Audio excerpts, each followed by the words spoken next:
d'ouverture sur le monde hardware, très lié, comme on le sait, à le monde de l'AI. Est-ce que NVIDIA a pu nous annoncer en ce début d'année? Yes. Alors, en fait, comme chaque...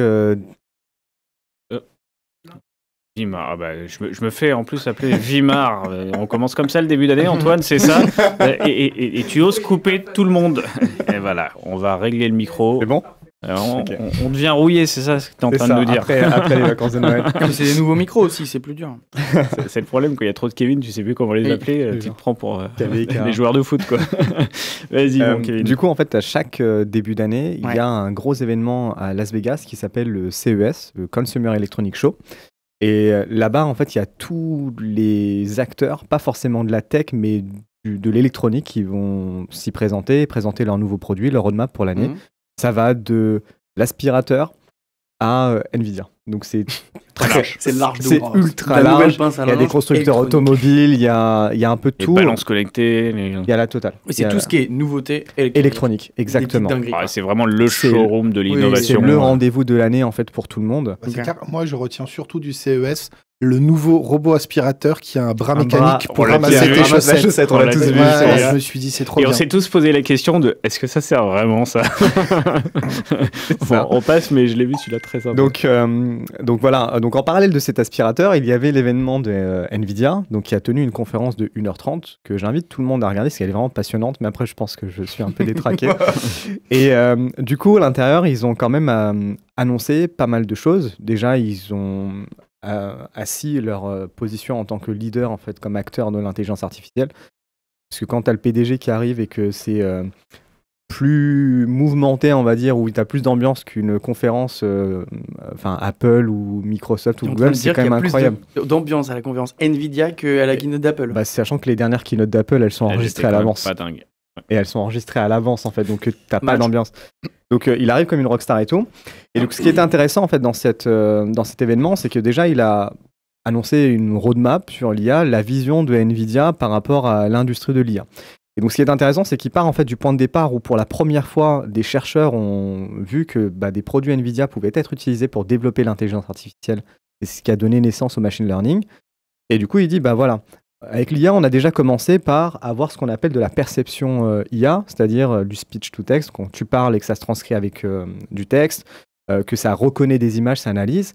Et de là, ça a permis à donner naissance ensuite à de l'IA générative. Donc pouvoir générer du contenu à partir de ce sur quoi il a été entraîné.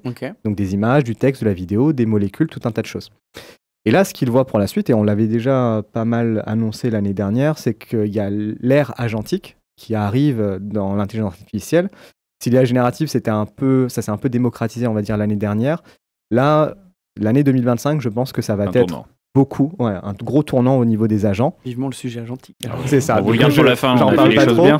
Mais voilà, en gros, les agents, c'est avoir plusieurs IA qui vont être spécialisés, qui vont commencer à réfléchir, qui vont commencer à traiter des choses entre elles, faire des actions au-delà que de la génération de contenu. Et lui, ce qu'il dit, c'est qu'après l'ère agentique, ça va permettre de débloquer ce qu'ils appellent l'IA physique, donc l'IA matérialisée dans le monde réel à travers des robots. Donc on en avait parlé aussi l'année dernière. Et des voitures autonomes. Donc ça, c'est les deux exemples qu'il prend, mais ça va encore plus loin. Et du coup, il dit que par contre, avec ça, le problème qui va se lever, c'est le problème de la puissance. C'est que les modèles deviennent de plus en plus complexes, et on est passé d'un modèle où en fait on entraînait, après des modèles sur lesquels on donnait du feedback suite à l'expérimentation réelle, à des modèles qui vont de plus en plus réfléchir, pour pouvoir réaliser des actions qui se rapprochent un peu du comportement humain. Donc c'est les enjeux de l'agentique, et c'est ce qu'on a commencé à voir déjà l'année dernière. Ramasser les chaussettes, j'avais pas. C'est ce qu'on a commencé à voir l'année dernière avec des modèles comme O1 qui privilégient la réflexion plutôt que la vitesse de réponse. Exactement. Et donc à ça, ils ont dit, leur vision, c'est que eux, Nvidia, ils se positionnent comme une grosse usine à production de tokens. Donc ils disent, aujourd'hui, quand on utilise des IA génératives comme Copilot, comme ChatGPT, etc., parce que tout passe par des machines NVIDIA, c'est qu'aujourd'hui, ils doivent générer tout un tas de tokens pour répondre à nous. Donc, ils disent, aujourd'hui, on n'a aucun problème pour générer 20 tokens par seconde. Ils amènent de la capacité, quoi. Et ils amènent la capacité. Ils disent, aujourd'hui, on n'a aucun problème pour délivrer 20 tokens par seconde. C'est à peu près le nombre de tokens à laquelle un humain lit en fait. Okay. Mais ils disent qu'au fur et à mesure qu'on va avoir des agents qui vont se multiplier, en fait, cette limite de 20 tokens par seconde, on s'en fiche. Il va falloir augmenter la cadence parce que les agents n'ont pas les mêmes contraintes physiques qu'un être humain. C'est pas limité à... Il faudra que tes process se réalisent le plus vite possible. Donc en fait, pourquoi avoir une limite humaine? C'est surtout les agents qui appellent les agents. C'est ça, les agents qui appellent des agents. En fait, ça... Du coup, ça doit aller très vite et ils disent il va y avoir un problème d'un point de vue ressources parce qu'en fait, ils voient ça comme une usine. Bien sûr. Dans toute usine, tu essaies de maximiser le rendement tout en réduisant et en limitant les coûts de production. Et donc là, aujourd'hui, le principal coût de production de ça, c'est le coût des infrastructures et le coût énergétique. Bien sûr. Donc déjà, d'une génération à l'autre, ils ont divisé par 4 la quantité d'énergie nécessaire pour un traitement donné, donc pour une unité de calcul, ce qui est pas mal. Donc ils disent ça, c'est l'un des principaux enjeux. Donc ça, c'est le principal enjeu du hardware, donc ils ont fait pas mal d'annonces là-dessus. Et l'autre enjeu, c'est qu'est-ce qu'on met en place comme service pour justement débloquer ces cas d'usage agentiques.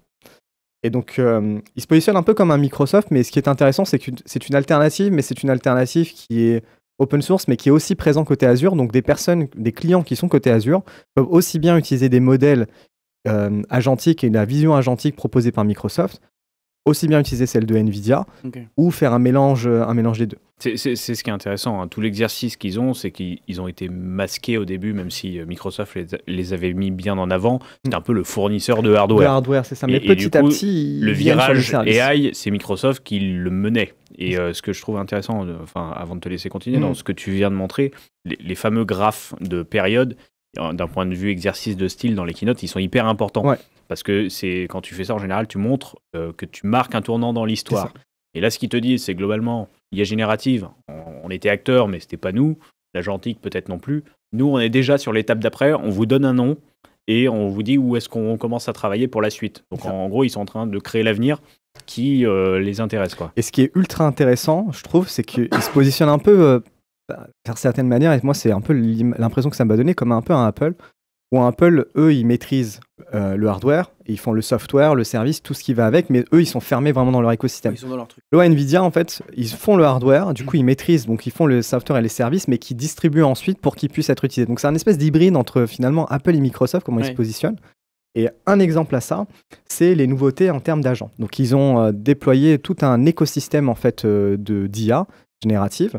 Donc, il y a ce qu'ils appellent des NVIDIA NIM. Donc, en fait, ce sont des services d'IA génératifs qui sont prêts à l'emploi et qui peuvent être personnalisés. Donc, tu as par exemple la capacité de générer des images, comme on a côté OpenAI avec DALL-E. Donc, ça, c'est classique. Ils s'alignent finalement. C'est ça. On va mettre à dispo des petits modèles avec le leur. Tout sur chaque thématique. Quoi. Au-dessus de ça, ils ont ce qu'ils appellent des NVIDIA NIMO. Et ces NVIDIA NIMO, ce sont des compétences d'agents qui sont prêtes à être utilisées, que tu peux personnaliser en fonction de ton contexte d'entreprise. Donc, par exemple, tu as un agent qui est là pour évaluer les réponses d'un autre agent ou d'une autre IA générative, tu vois. C'était le clin d'œil au chat. C'est ça. Et au-dessus de ça, ils ont des agents déjà réglés, prêts à l'emploi, que tu peux utiliser. Donc, tu as des agents pour la finance, des agents pour la compta, ce genre de choses. Donc ça, c'est un premier exemple de ce qu'ils proposent. Et tout ça, ça repose sur des LLM qu'ils ont entraînés eux-mêmes. Donc, ils ont pris Llama 3.1 comme base de travail. Et ensuite, ils les ont, eux, entraînés. Qui est open source et qu'ils ont entraîné par-dessus. Et ils proposent 3 déclinaisons. Une version nano, donc qui est pensée pour être exécutée localement. Et ça qui est intéressant par rapport à tout ce que je vais dire après sur la robotique, etc. Il y a la version intermédiaire qu'ils appellent super et la version ultra qui est plus pensée pour les gros data centers où finalement, t'es pas limité par la puissance de ta machine sur laquelle tu exécutes. Et là, c'est pas anodin non plus, c'est qu'ils choisissent Llama comme modèle open source. C'est-à-dire que malgré leur partenariat avec Microsoft, ils auraient pu choisir un Phi qui est open source aussi. Ouais. Ils ont pris celui de chez Meta. Alors, un petit truc. C'est ça. Alors ça, c'est une des nouveautés. L'autre nouveauté, c'est leur vision sur la partie AI PC. Donc l'année dernière, on en avait parlé, Microsoft a rebrandé un peu ses PC, ils ont appelé ça des Copilot Plus PC. Oui. Ils ont mis des NPU, etc. à l'intérieur pour que Copilot et les traitements d'IA soient plus rapides et localisés sur le PC. Donc NVIDIA, oui, ils ont une vision un peu différente. Ils disent, nous aussi, on voit que l'IA va de plus en plus être omniprésente, aussi bien sur les smartphones que sur les PC. Il y a un enjeu en termes de ressources, donc il le disait plus haut, que de toute façon, tu es limité à un moment au niveau des ressources. Donc à un moment, il faut trouver d'autres manières d'optimiser. Et ils disent que Windows, c'est une plateforme qui est intéressante, mais c'est pas l'OS, il n'est pas en soi adapté Il n'a pas été fait. Il n'a pas été fait pour ça, il n'est pas adapté pour les traitements d'IA. Et c'est pour ça que la plupart des développeurs et des chercheurs privilégient les plateformes Linux, parce qu'il y a tous les outils, tous les frameworks qui sont là-dedans. Exactement. Et donc, NVIDIA, ce qu'ils font, c'est qu'ils font un partenariat finalement avec Windows, et ils disent qu'il y a une fonctionnalité dans Windows qui est très peu connue, qui s'appelle WSL, c'est pour Windows Sub Linux System. En fait, c'est une virtualisation de Linux qui peut tourner sur ton PC Windows. Donc, eux, ils ont annoncé leur compatibilité de tout leur écosystème agentique, tout leur framework qu'on appelle CUDA pour traitement d'intelligence artificielle générative sur WSL2. Ok, donc tu peux le faire tourner. C'est ça. Donc, les développeurs, déjà, ils ont accès à ça. Et eux, leur vision long terme, c'est qu'ils disent aujourd'hui, dans Windows, on a des API pour la vidéo, le son, les cartes graphiques, enfin la totale. Et ils disent que demain, leur vision, c'est de proposer des API génératives, ils appellent ça. Et donc, au même niveau en fait, de l'OS, tu as les agents qui sont parfaitement intégrés au même niveau, mais via WSL2. Ok. Donc, c'est une vision de long terme, c'était très court. Oui, c'est une manière de se positionner. Sachant que Microsoft va sortir de toute façon un Windows prévu pour ça. Moi, du coup, je me dis, voilà. Ouais, mais ils amènent le change. C'est ça. Nvidia sort son truc, mais Microsoft va forcément. Ça m'étonnerait pas que les deux, peut-être, ils bossent ensemble en fait et génèrent leur truc. Tu avais une partie sur la physique, je crois, pour terminer. Ouais, pour terminer. Donc, et ça, c'est ce qui m'a un peu bluffé. C'est qu'ils disent, OK, donc on a tout Windows, etc. On a des LLM, ça c'est très bien connu, etc. Les LLM sont entraînés sur, on va dire, les connaissances humaines, du texte, des images, des vidéos, etc., etc. Ils disent que pour l'ère de la robotique, par contre, ça c'est pas suffisant, parce que c'est pas une question de langage problème, c'est que les robots ont plein de problématiques. Comment est-ce que tu attrapes des objets? Comment est-ce que tu marches? Et ça, ils disent, en fait, il faudrait un LLM, mais basé sur la réalité. Donc, ils ont annoncé un modèle qui s'appelle Cosmos. Donc, ils appellent ça un modèle basé sur la réalité. Du coup, c'est pas un LLM. Pour le coup, ce sera une IA générative, LLM étant rattaché au Large Language Model, donc sur les modèles de langage. C'est pas le langage, ils appellent ça Reality Model. C'est ce qu'ils appellent, on en avait parlé plusieurs fois, tu sais, les modèles fondation. En fait, le principe du modèle fondation, c'est le côté volume large d'entraînement, que ce soit pour la météo, on avait parlé de la finance en décembre. Et ben là, eux, ils vont le faire du coup sur la réalité physique. Sur la réalité physique. Donc en fait, à ce modèle-là, Cosmos, ils ont donné des millions d'heures de vidéos d'une balle qui tombe par terre. Enfin, tout un tas de choses qui régit en fait les lois physiques. Ils doivent rebondir sur plein de trucs, la balle de ping-pong. Par exemple, peut-être. J'avoue que j'ai pas regardé l'échantillon. Donc là, ce qui est ultra intéressant, c'est que avec leur outil qui s'appelle Omniverse, donc là-dedans, ils ont déjà modélisé tout un tas d'objets d'usines, de mains, etc. En combinant les deux, ils sont capables de créer des doubles virtuels d'un robot, par exemple, de demander à un humain d'entraîner à partir d'un casque de réalité augmentée comme Apple Vision Pro de faire des gestes. Et 10 secondes de vidéo enregistrée d'une personne qui manipule un objet, grâce au Foundation Model, Cosmos peut générer en fait une infinité de scénarios. Donc c'est un peu un délire de multiverse où, par exemple, on va dire tu touilles ton café, tu mélanges le sucre, et bien ça, il va le répliquer en milliards de scénarios possibles de comment est-ce que tu aurais pu touiller. C'est extrêmement puissant ce que tu racontes, parce que moi j'y crois beaucoup. L'avenir de l'IA générative, il est là. Enfin, arrêtons de penser au texte et à la génération de texte. Ça, voilà, on a trouvé un moyen d'interagir avec des modèles, mais l'avenir c'est dans la génération de tout. Et donc la génération, on a parlé d'images, mais on sait que par exemple l'image, on l'avait vu avec le rhinocéros de Sora, il sait pas se déplacer. Pourquoi il sait pas se déplacer? Parce que dans la base d'entraînement, surtout dans la base d'entraînement, il n'y a pas eu suffisamment d'images qui montrent un avant-après dans la savane d'un rhinocéros qui court. Alors là, il sait. Donc le milieu est assez flou pour l'IA dans la manière où elle va le générer. Alors que là, c'est le comportement vraiment physique qui va être priorisé. Et du coup, on aura une meilleure connaissance. Et en effet, demain, ton robot, il générera tous les scénarios possibles de est-ce qu'il tombe, est-ce qu'il rencontre, est-ce qu'il y a un choc, mais basé sur la physique. Et tu as beaucoup plus de chances, du coup. Ils appellent ça grounded on physics. Là où le RAG, par exemple, tu groundes ça sur du texte ou du graphe ou du document, et ben là, c'est basé sur des lois physiques. Et donc tout ce qui est généré, ça est régi par... Plus de sens, on va terminer là-dessus, Kevin, parce que on a pas mal de choses. Ouais, et juste en parallèle, on n'en parlera pas aujourd'hui, mais il y a eu des annonces aussi sur un modèle qui s'appelle Meshtron, je crois, de mémoire, qui permet, comme sur Blender, le logiciel de 3D, à partir d'une image, modéliser totalement, de manière assez fine, en nombre de facettes, tes objets 3D. Donc ils arrivent facilement à montrer, je crois que c'est Meta qui a produit ça, et à partir d'une photo d'un vélo, comment je peux tourner autour et réimaginer le monde en physique, ils recréent les objets 3D de manière fine, et c'est pareil, on va vers des modèles de génération, des modèles fondation sur la génération d'objets 3D à la Blender. Donc les deux combinés, ça peut être pour toute la vision numérique, simulation des environnements, etc. extrêmement puissants. Et voitures autonomes, ils travaillent avec Boston Dynamics aussi, par exemple. Question qu'on a dans le chat, c'est, et que j'avais un peu pensé aussi, est-ce que ça veut dire que les cartes graphiques de gamers, entre guillemets, peuvent arriver dans les PC tout public pour gérer l'IA sans cloud? Alors, ça, c'est une excellente question. Ils ont annoncé en même temps dans leur série de cartes 5000N, donc 70, 90, etc. Et en fait, avant, là, ça fait 2 générations qu'ils le font.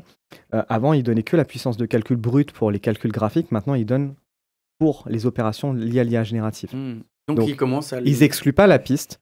Par contre, je ne pense pas que ça soit la piste la plus viable en fait pour des traitements localisés. Les NPU sont beaucoup plus efficients pour ça, mais on en reparlera dans une autre. Puis même économiquement, ils ont leur modèle économique de carte graphique. Ils vont, je pense, plutôt s'orienter dédiés à des NPU et des cartes NPU. Et à côté, tu auras la carte graphique. Même si, en vrai, il y aura une conséquence. C'est comme au tout début, pour les un peu anciens, tu n'avais pas de carte graphique dans l'ordinateur. C'est aujourd'hui un ordinateur de bureau a quand même une carte graphique suffisante pour faire tourner des jeux. Au début, tu ne faisais tourner aucun jeu. Donc, il y aura quand même un lien.